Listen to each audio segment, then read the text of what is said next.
C'est le débat languedocien des primaires citoyennes. C'est leur nom. Des élections fixées les 9 et 16 octobre prochains. Elles désigneront le ou la candidate socialiste à l'élection présidentielle de 2012. Bonsoir à tous, ravi de vous retrouver pour un numéro exceptionnel dont on en parle. Sur ce plateau, les représentants ou les mandataires des 6 candidats en lice, 3 Gardois, 3 Héraultais. Et on commence par vous, Jean-Christian Ray, bonsoir. Bonsoir. Vous êtes le mandataire de François Hollande dans le Gard. Vous êtes par ailleurs conseiller régional et maire de Bagnols-sur-Cèze. En face de vous, Philippe Sorel, bonsoir.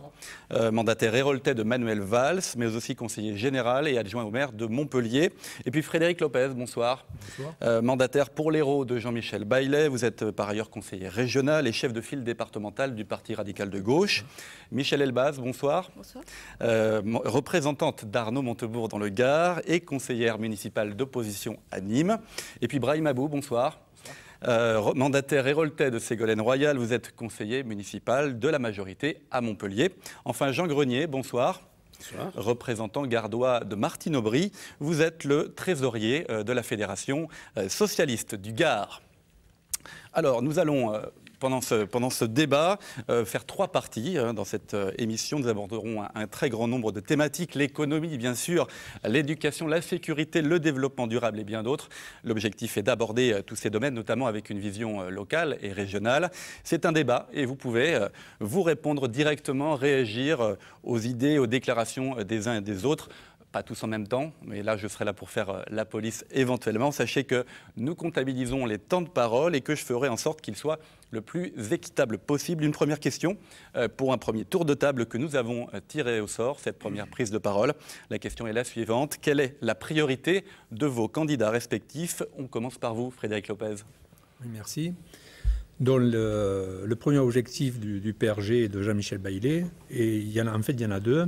Le premier, c'est évidemment de faire passer nos idées, qui sont des idées essentiellement de valeurs républicaines, puisque nous défendons fortement la laïcité et toutes les valeurs humanistes de solidarité.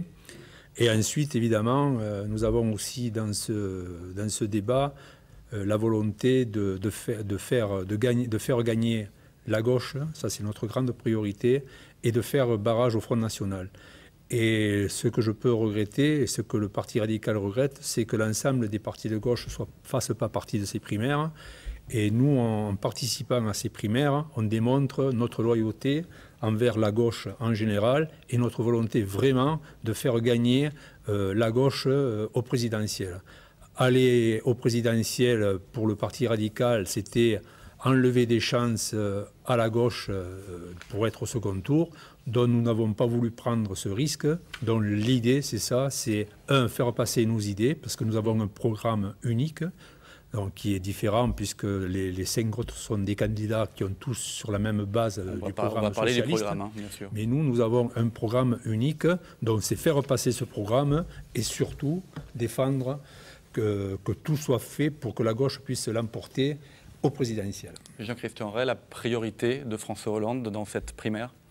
Bonsoir tout d'abord. Bonsoir. Bonsoir à tous. Et la priorité, je crois qu'on en a beaucoup parlé, mais c'est, sans être spectaculaire, c'est le levier, le moyen pour pouvoir faire en sorte que les idées puissent avancer. C'est d'abord la réforme fiscale.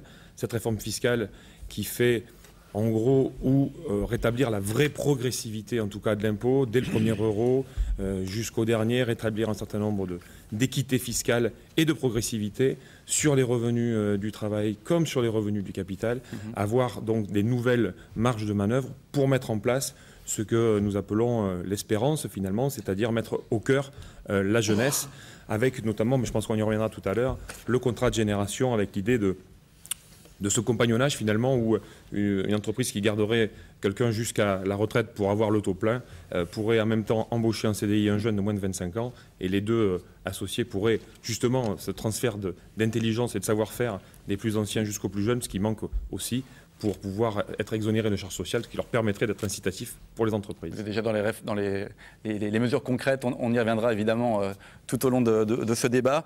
Brahim Abou, pour Ségolène Royal, quelle priorité? Déjà, bonsoir à tous et à toutes.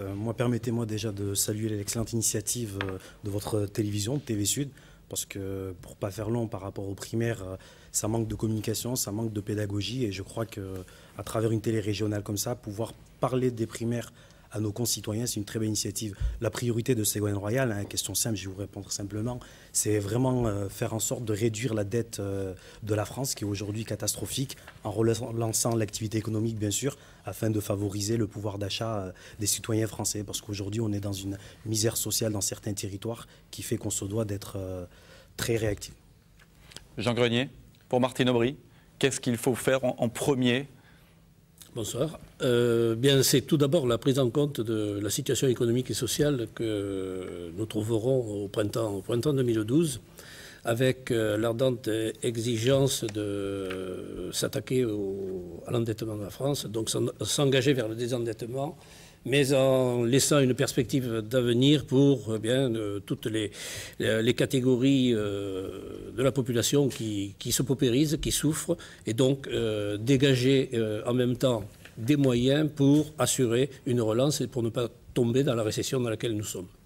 Michel Elbaz, pour Arnaud Montebourg. Bonsoir. Je crois qu'il n'aura échappé à personne que nous vivons une situation excessivement grave avec la crise financière et économique mondiale. Et donc ça, c'est un constat. Ce n'est pas du catastrophisme, mais c'est un constat.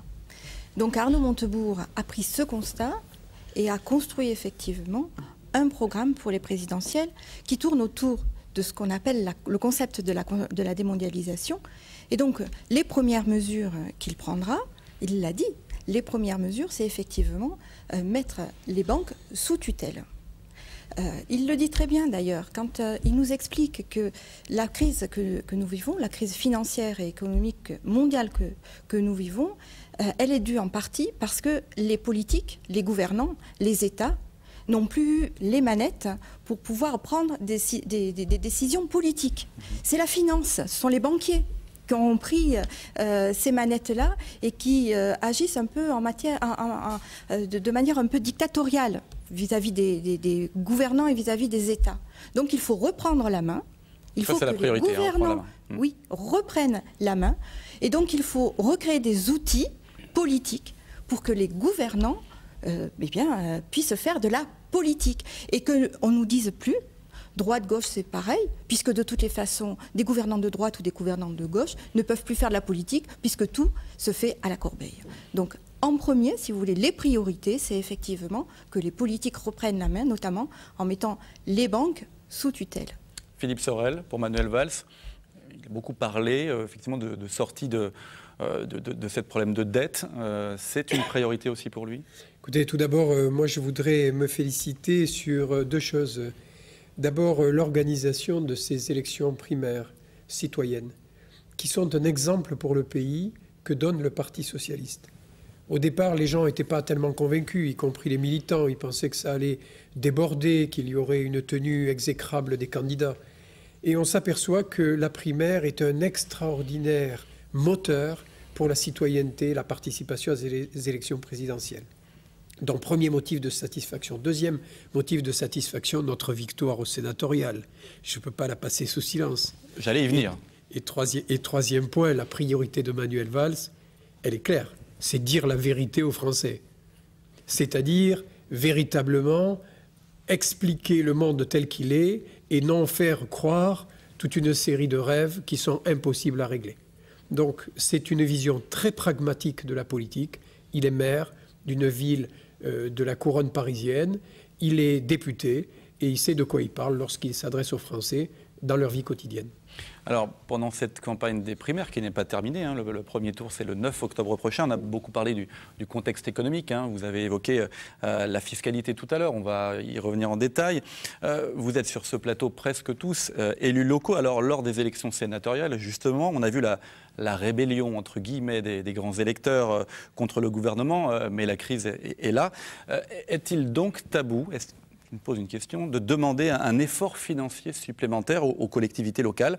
Comment vos candidats respectifs veulent-ils gérer cette décentralisation d'une manière très, très simple?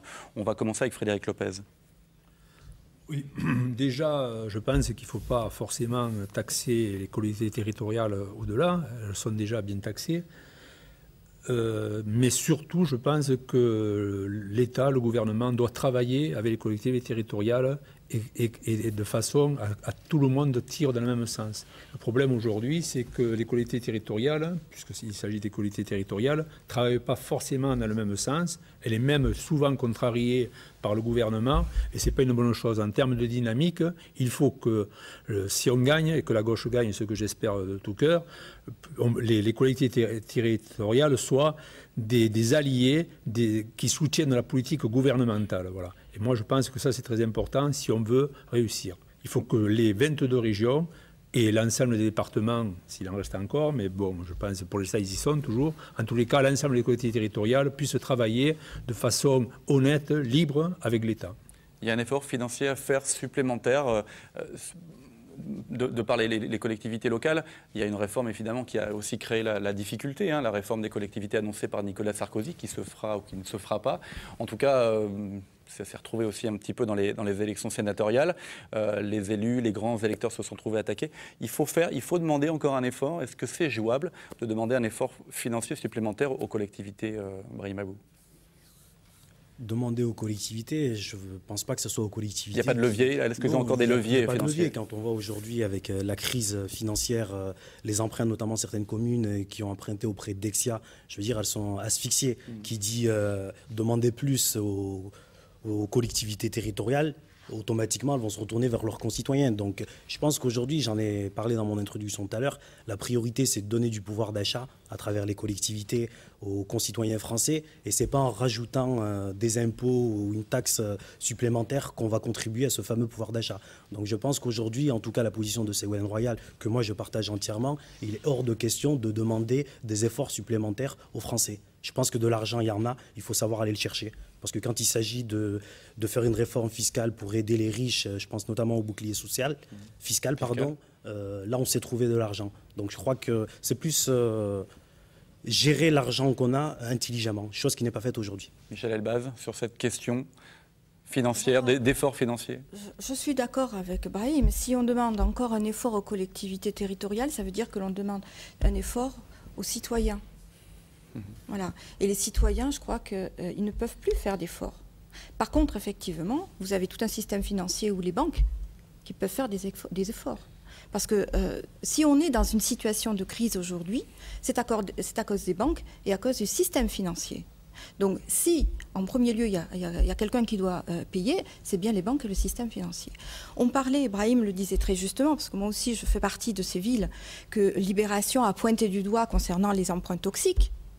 Quand les communes ont fait des emprunts toxiques avec Dexia, il faudrait peut-être que Dexia revoie le taux d'emprunt, puisque c'est ça qui va grever maintenant encore plus le budget des collectivités. Il reste quand même qu'il y a un système bancaire mondial qui ne dépend pas uniquement de la France ou même de l'Europe. Oui, c'est un mais système vous savez, de mondialisation. je vais vous dire quelque chose. Soit on fait de la politique en gérant la situation, et là ce sont les citoyens qui vont payer, les citoyens de tout pays. Ou alors on transforme le système. Alors je ne dis pas que ça va être facile, mais si on veut transformer le système et si on veut à partir de maintenant faire payer les banques et le système financier, c'est le moment. Parce que ce sont les banques et les systèmes financiers qui nous ont mis dans des situations catastrophiques que nous connaissons aujourd'hui. Donc si on veut faire de la politique, que l'on commence effectivement par avoir ce courage-là. Jean-Christian Ray. Oui, non, enfin, Michel, c'est pas pour te contrarier, mais les politiques, justement, on ne les a pas forcés à faire les emprunts dits toxiques. La liste qui est sortie sur Libération, d'ailleurs, est une liste largement contestable, et je parle en connaissance de cause, puisque dans la collectivité, des choses qui ont été d'ailleurs réalisées avant, donc je me sens très tranquille avec ça, mais aujourd'hui, les banques, elles sont venues, elles ont proposé des taux particuliers, des taux variables, des taux fixes, etc. Aujourd'hui, force est à chacun des élus de faire de la politique.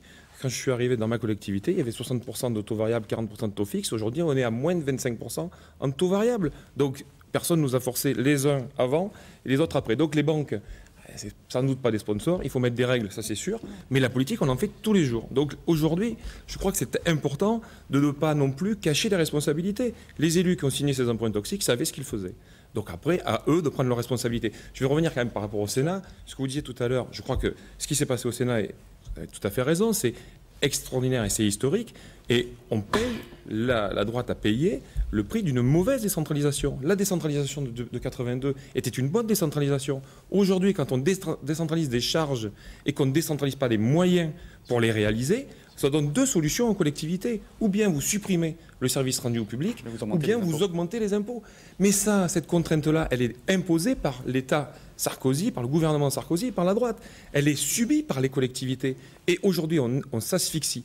Je ferai finir sur le Sénat, qui malgré tout est très utile, puisque c'est lui qui a permis de conserver la clause de compétence générale dans certaines conditions aux départements et aux régions, parce que si on supprime la clause de compétence générale, demain, les collectivités, ça ne sert à rien d'avoir des élus. Nous, on ne servira à rien. On ne sera plus là pour faire de la politique, on sera juste là pour signer en bas de la feuille. Donc, soyons prudents, faisons en sorte que ces clauses de compétence générale perdurent, mais que ce soit des vraies décentralisations accompagnées des moyens nécessaires pour occuper les transferts. Jean Grenier. Voilà, je voudrais dire qu'on revient à la question originelle, et effectivement, je partage le point de vue présenté par Jean-Christian. Cependant, je voudrais dire, la question, c'est qu'est-ce qu'on va faire demain? Martine Aubry s'est engagée sur le fait qu'elle abrogerait les dispositions qui ont été prises concernant les collectivités territoriales par le gouvernement Sarkozy, et a annoncé une grande réforme avec une nouvelle étape de décentralisation. Bon, il ne s'agit pas de contraindre les collectivités locales à lever l'impôt pour réaliser un certain nombre de choses. Il s'agit véritablement de retravailler, disons, à l'organisation des collectivités locales. Je crois que le constat à l'heure actuelle est que normalement, une bonne étape de décentralisation et une bonne gestion des compétences dans les différentes communautés de communes, départements, régions, etc., voudrait que l'on fasse des économies d'échelle. Force a été de constater que ces dernières années, les économies d'échelle ne se sont pas retrouvées au sein des collectivités. Donc c'est vrai qu'il y a là à repenser les compétences qui sont attribuées aux uns et aux autres.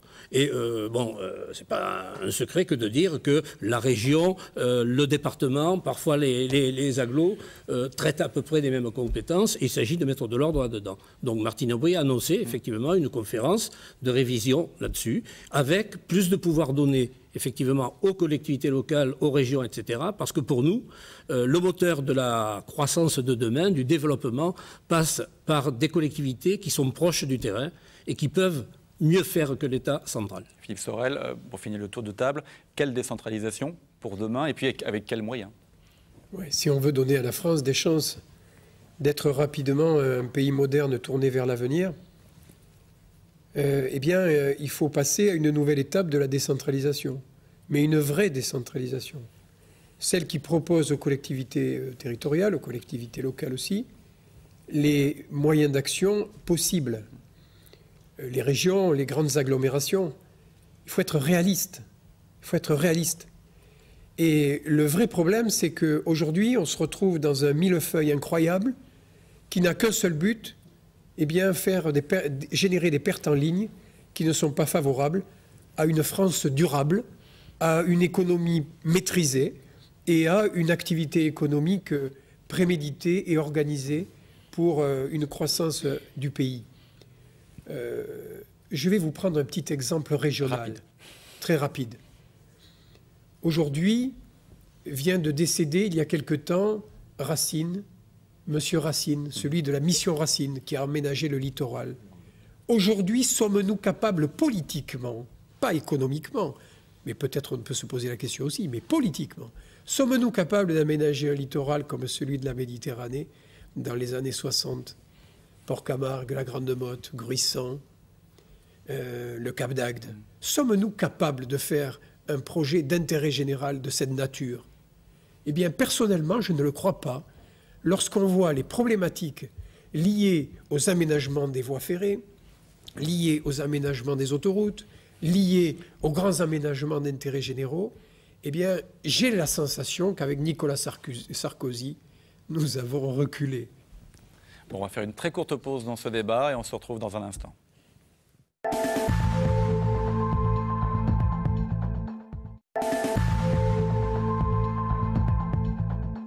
Deuxième partie d'On en parle, le débat languedocien des primaires socialistes.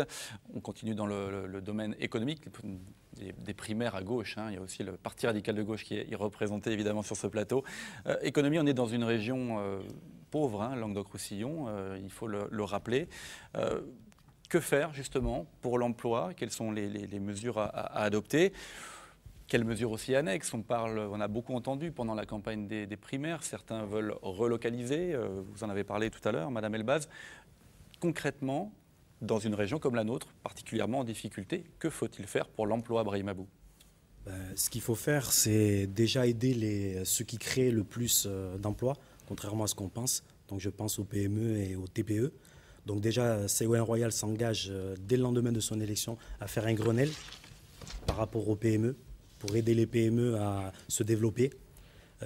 Favoriser aussi tout ce qui est microcrédit, parce qu'aujourd'hui, il y a possibilité d'aider des personnes qui ne trouvent pas forcément d'emploi à devenir eux-mêmes des entrepreneurs. Donc c'est pour ça que dans ses engagements, elle parle de créer une France d'entrepreneurs. Et je crois que localement, si on revient à la région, moi je suis un peu scandalisé quand je vois qu'il y a beaucoup de jeunes qui se forment dans des écoles qu'on a, que ce soit en commerce, en communication ou en ressources humaines. Ils sont malheureusement obligés de déserter leur terre natale pour aller chercher du travail dans d'autres régions. Donc je pense qu'on doit faire des efforts aussi sur certaines filières qui manquent dans notre région. L'auto-entrepreneur, imaginé, mise en œuvre par le gouvernement Sarkozy, vous en pensez quoi? Déjà, moi, j'en pense que... tout à l'heure, on se disait qu'il fallait dire la vérité aux Français et parler aussi aux Français de ce qu'on sait. Donc, Ségolène Royal, elle a fait de sa région un laboratoire, entre guillemets. C'est reproduire ce qui se passe en Poitou-Charentes. Je pense notamment aux bourses Désir d'entreprendre pour aider les personnes en prêtant ou en allouant des microcrédits ou en allouant des bourses pour aider ces personnes à être auto-entrepreneurs ou entrepreneurs. Parce qu'aujourd'hui, quand on parle d'aider les jeunes, beaucoup pensent à devenir ouvriers ou employés, alors que certains se mettent des verrous dans la tête en pensant qu'ils ne sont pas capables de devenir eux-mêmes leur propre chef ou voire créer des emplois. Jean Grenier, la question essentielle, centrale de l'emploi, surtout chez nous, hein, en particulier chez nous. Oui, tout à fait. Dans notre région, effectivement, c'est une région d'origine agricole. C'est une région qui vit aujourd'hui beaucoup par le tourisme, mais c'est une région également qui avait des pôles industriels importants et qui se sont effrités, sauf du côté du Garaud-Danien. Donc la politique de Martine Aubry, d'une part au niveau national, c'est faire une politique de réindustrialisation, effectivement. Alors, autour de quoi? Bien la recherche, des pôles d'excellence, des filières d'avenir. Nous en avons autour de Montpellier, avec l'université de Nîmes, l'école des mines d'Alès. Nous avons des atouts dans la région de Bagnoles. Le plan campus, qui est en projet aussi autour de Montpellier, des 3 universités de Montpellier. Hein. Oui. Donc toute cette mise en œuvre commune, dégagée au niveau du Languedoc-Roussillon, une politique autour des perspectives d'avenir, c'est-à-dire le secteur de la recherche, qui favorisera le secteur de l'emploi durable, est à prendre en compte. Pour ce qui est, vous avez parlé des auto-entrepreneurs à la mode Sarkozy, force est de constater qu'ils ont été inventés pour faire sortir beaucoup de personnes des statistiques du chômage. Le résultat, c'est que les deux tiers des auto-entrepreneurs aujourd'hui ont très peu de chiffre d'affaires et s'étiolent totalement. Donc ce n'était pas, vers ce type de solution qu'il faut aller. Si l'on veut véritablement favoriser donc, des créations d'entreprises, il faut effectivement que l'on puisse investir dans des PME, PMI qui se créent, favoriser leur développement. Et à cette occasion, on a prévu une banque d'investissement justement auprès des PME, PMI. Frédéric Lopez, sur cette question de l'emploi, de l'économie aussi. Alors, il y a une activité forte qui génère beaucoup d'emplois dans notre région, c'est le tourisme, qui est l'industrie de notre région, l'une des industries en tout cas. Vous connaissez bien ce domaine-là d'ailleurs. Qu'est-ce qu'il faut faire concrètement pour l'emploi? On parle de réindustrialisation, de relocalisation. Est-ce que c'est imaginable chez nous?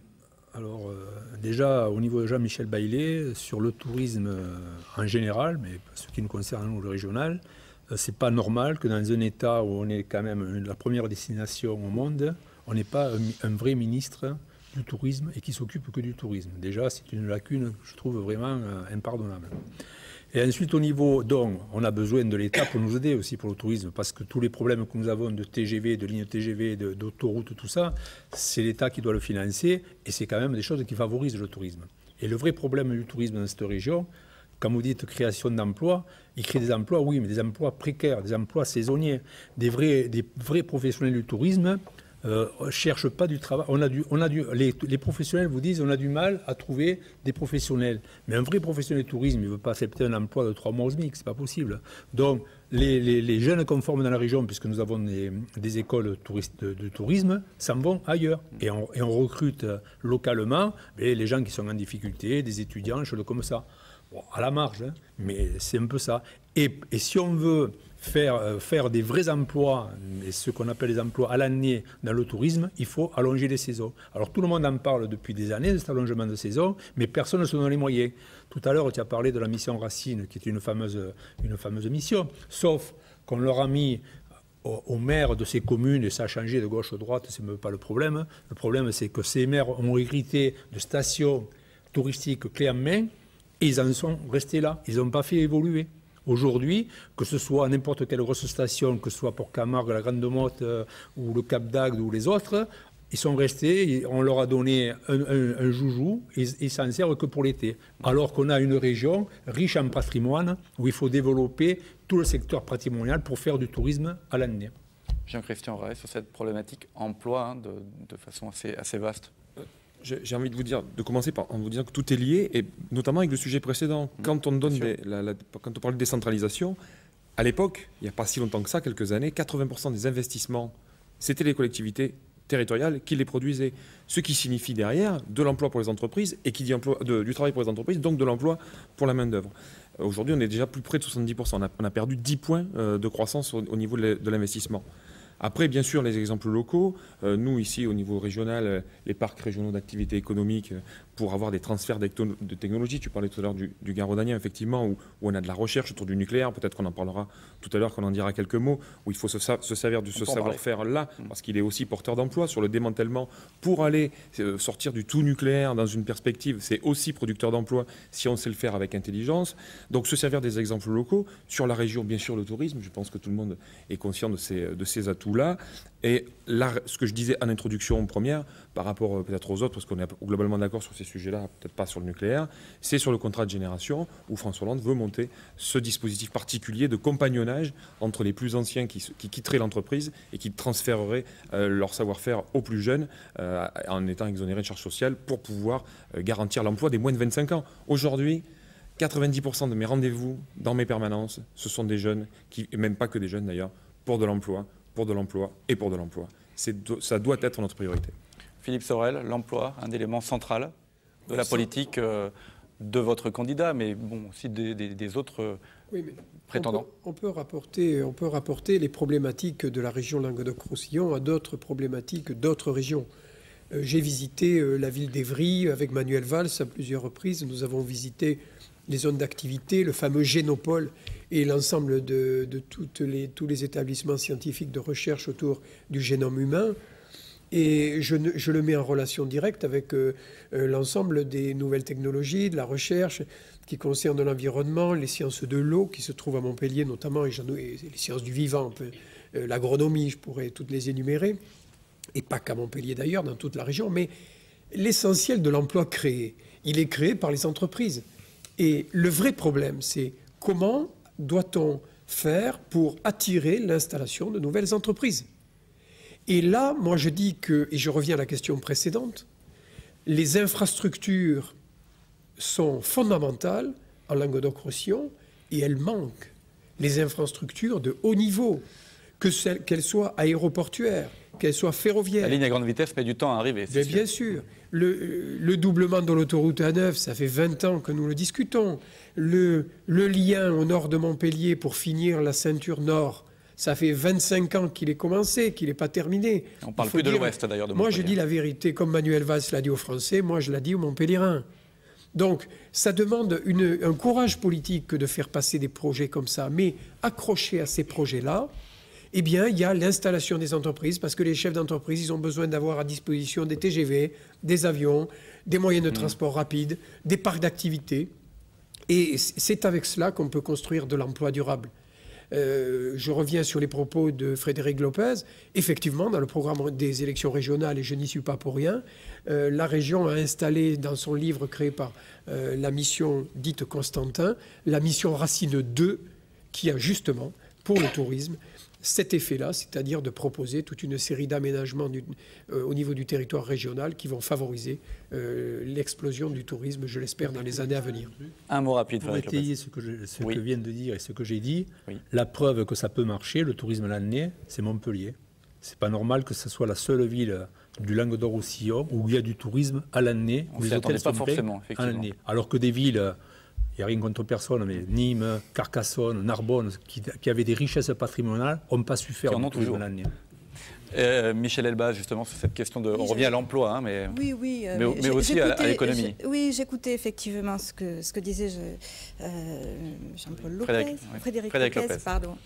Frédéric Lopez, concernant le tourisme et Nîmes, ça me fait un petit peu sourire quand je vois l'état dans lequel est ma ville, mais c'est vrai que c'est plus le débat languedocien, c'est un débat purement nîmois, mais c'est vrai que j'ai mal de voir ma ville comme ça. Pour revenir... les relocalisations, la démondialisation prônée par Arnaud Montebourg, c'est quoi? C'est reprendre... Concrètement chez nous. Hein.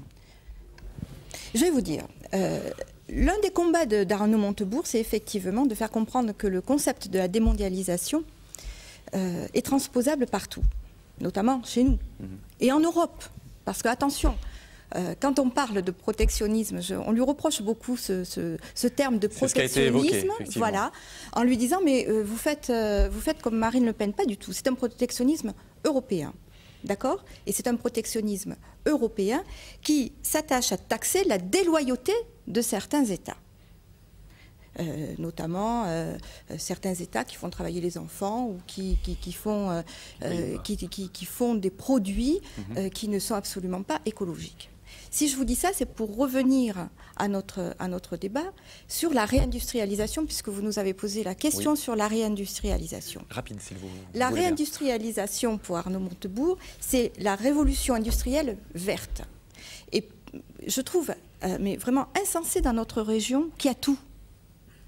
On a la mer, on a la montagne, on a le vent, on a le soleil, et on a finalement un développement écologique qui n'est pas à la hauteur de ce qui devrait être. Et alors c'est sûr que c'est à mettre en parallèle avec tout ce qui est la recherche. Et quand on voit effectivement l'argent de la recherche qui ne vient pas, puisque Nicolas Sarkozy a quand même coupé un certain nombre de financements de la recherche, je crois que l'un des pôles qu'il va falloir porter au niveau de cette campagne présidentielle et que porte Arnaud Montebourg, c'est effectivement de relancer la recherche, notamment dans tout ce qui concerne l'écologie et l'industrie écologique. On va faire une deuxième très courte pause. On se retrouve pour la troisième et dernière partie de ce débat sur les primaires PS en Languedoc-Roussillon.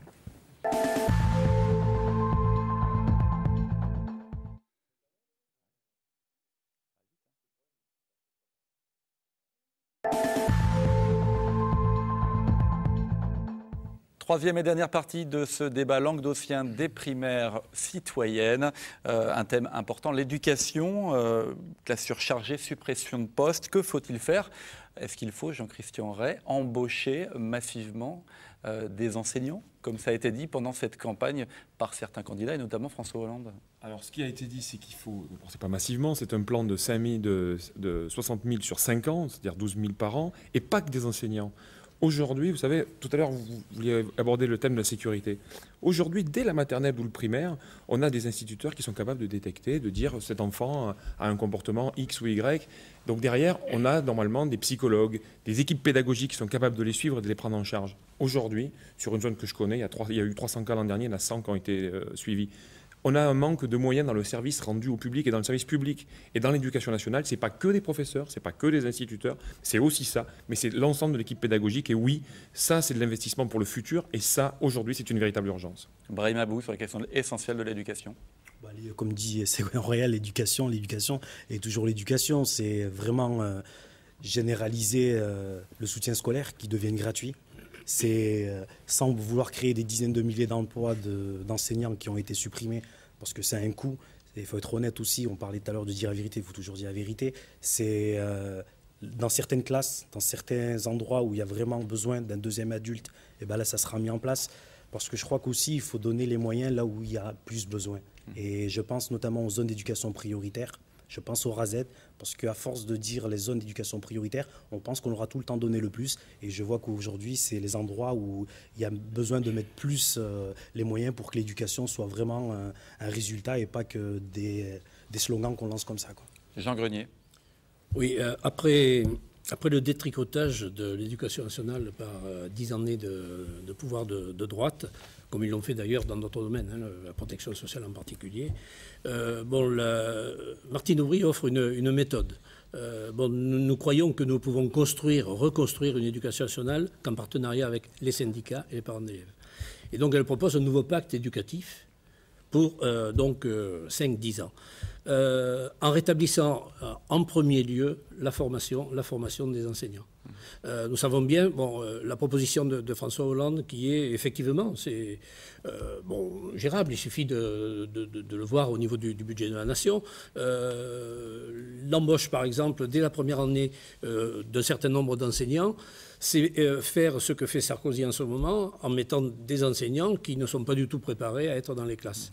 Donc la priorité des priorités, c'est d'abord rétablir l'année ou les 2 ans de formation professionnelle des enseignants.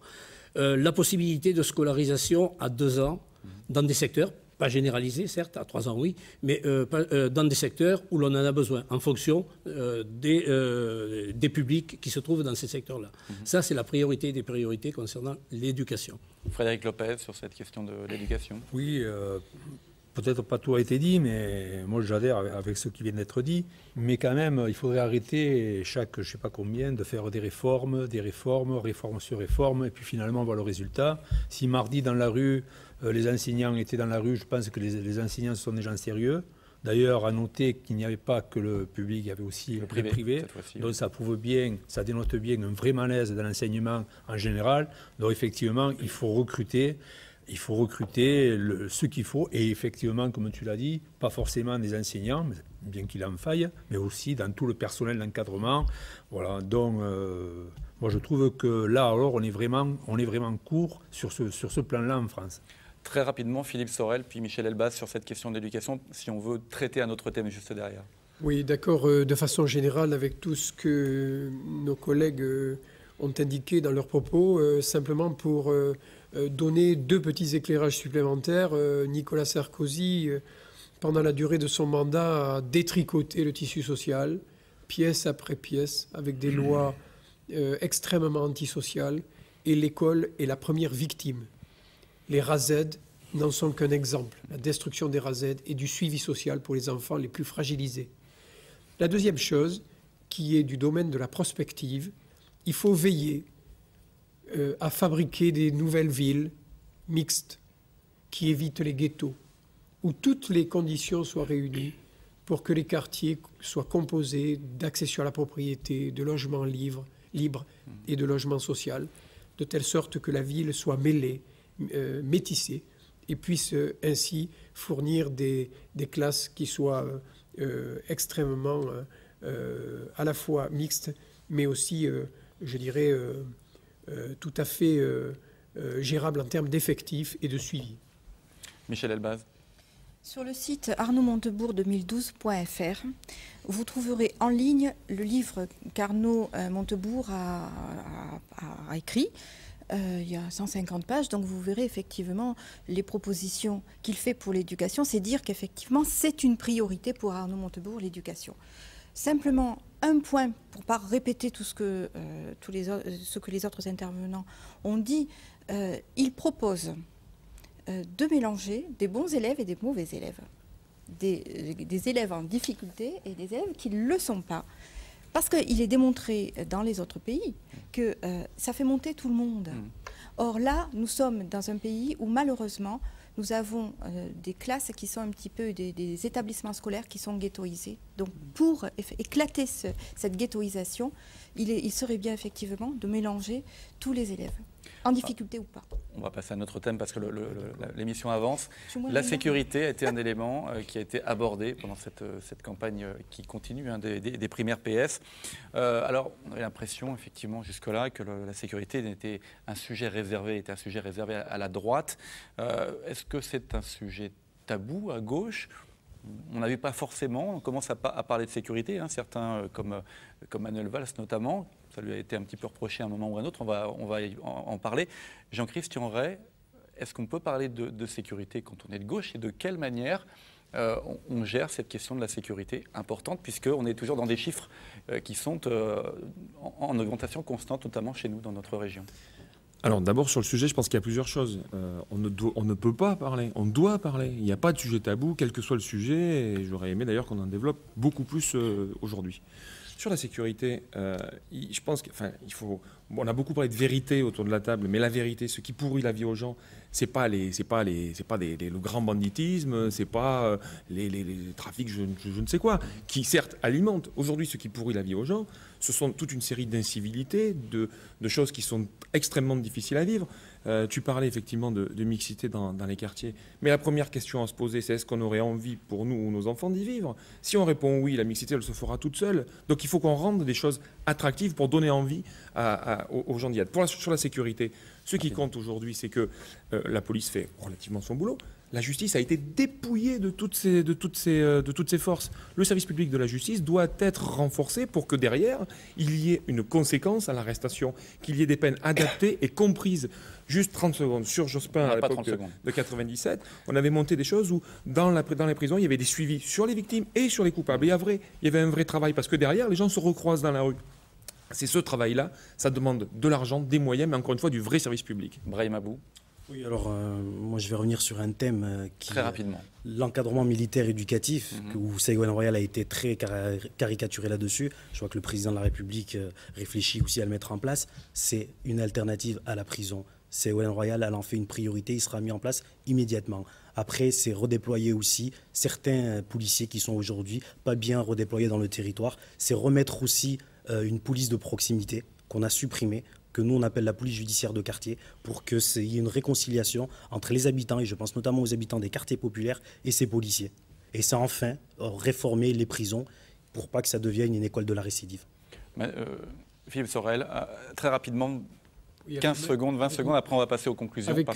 Avec Manuel Valls, nous sommes pour une gauche ouverte qui inspire l'avenir et qui surtout est décomplexée. Et la sécurité, c'est un droit naturel, c'est l'article 2 de la Déclaration des droits de l'homme et du citoyen. Donc il faut revenir à cet aspect républicain de la sécurité. Chacun, surtout les plus fragiles, les personnes âgées, les personnes handicapées, les femmes seules, les jeunes à la sortie des établissements scolaires qui se font racketter, eh bien, c'est de cela dont nous devons nous occuper, même si nous sommes de gauche. Parce que ça, c'est ni de gauche ni de droite. C'est être réaliste dans l'action publique. On passe aux conclusions très rapides. Vous donnez 15 secondes chacun pour les éléments clés de chacun de vos candidats. On commence par Jean Grenier. Quinzaine de secondes. Oui, si je peux prendre 5 secondes sur le dernier thème, la crédibilité a changé de camp quand même concernant la sécurité publique. Je crois que je vais vous dire pourquoi j'ai choisi de soutenir Martine Aubry. Martine Aubry, de par son passé politique, ses fonctions, me paraît la personne la plus habilitée à tenir le cap entre la nécessité de désendetter la France et de tenir les engagements au niveau financier, et deuxièmement, et ça c'est sa priorité, tout ce que l'on peut faire du côté social. La fibre sociale est ancrée chez Martine Aubry, et donc l'emploi, tout l'emploi, la santé, la sécurité, etc., ça fait partie de ces domaines de prédilection. Brahim Abou, 15 secondes. Oui, très brièvement, moi j'ai fait la campagne de Ségolène Royal en 2007. Je lui reste fidèle parce que c'est une femme d'État. C'est une femme qui, je pense, quand elle sera élue présidente de la République, sera la garante de la morale publique, chose qui manque aujourd'hui, qui mettra de l'ordre dans ce pays, qui permettra aussi, parce qu'on n'a pas beaucoup parlé, de permettre aux différentes souches de la société française que Nicolas Sarkozy a voulu, les clans, à monter les Français les uns contre les autres. C'est vraiment réconcilier les Français entre eux et surtout permettre aux gens d'être respectés et d'avoir leur dignité. Jean-Christian Rey. On a beaucoup parlé de vérité, on annonce le Front National au-dessus d'un score du 21 avril 2002, on voit bien ce que Sarkozy a fait de la France et le gouvernement UMP a fait de la France. Il faut se poser une vraie question, quel est le mieux placé aujourd'hui, quelle est la personne la mieux placée pour faire la campagne du premier tour, pour battre la droite, pour donner une vraie espérance à la gauche, à la France. Pour moi, évidemment, et pour nous, c'est François Hollande qui incarne le mieux ce rêve français, cette crédibilité, cette justice notamment fiscale, cette espérance, pour un rêve français, encore une fois, mais pour un rêve pour tous, après le 10 mai 81, pour un beau 6 mai 2012. Frédéric Lopez, très rapidement. Oui, ça ne vous a pas échappé que Jean-Michel Baillet, pour rétablir l'économie de notre pays, parlait beaucoup de l'Europe. Et moi, je pense comme lui que si on veut demain rétablir l'économie en France, il faut une Europe qui ne soit pas une Europe technique, mais qui soit une Europe avec des moyens financiers et des moyens de gouvernance. Et pour la sécurité, je pense que, parce que tout a été dit, sauf quelque chose sur la sécurité, c'est que peut-être il faudrait aussi recréer de l'emploi, et avec beaucoup moins de chômage, déjà on résoudrait beaucoup de problèmes de sécurité. Philippe Sorel. 10 secondes, parce que du coup, vous avez dépassé. Chercher la vérité et la dire, c'est un exemple de courage qui était cité par Jean Jaurès. Eh bien, je crois que Manuel Valls, comme le fut Georges Frêche, eh bien, est porteur de cette doctrine et elle me convient parfaitement. Et Michel Elbaz conclura ce débat. Il y a 10 ans, Arnaud Montebourg parlait du statut pénal du chef de l'État. Il parlait de la 6e République. Il parlait de la lutte contre les paradis fiscaux. Il parlait des primaires. Donc il était en avance. Je sais qu'avec la démondialisation, il sera dans le temps. Et c'est la raison pour laquelle je demande à tous les électeurs de gauche, pas simplement du Parti socialiste, mais à tous les électeurs de gauche, de venir voter le 9 octobre et de venir voter Arnaud Montebourg. Merci à tous d'avoir participé à ce débat. Très bonne soirée à tous sur TV Sud.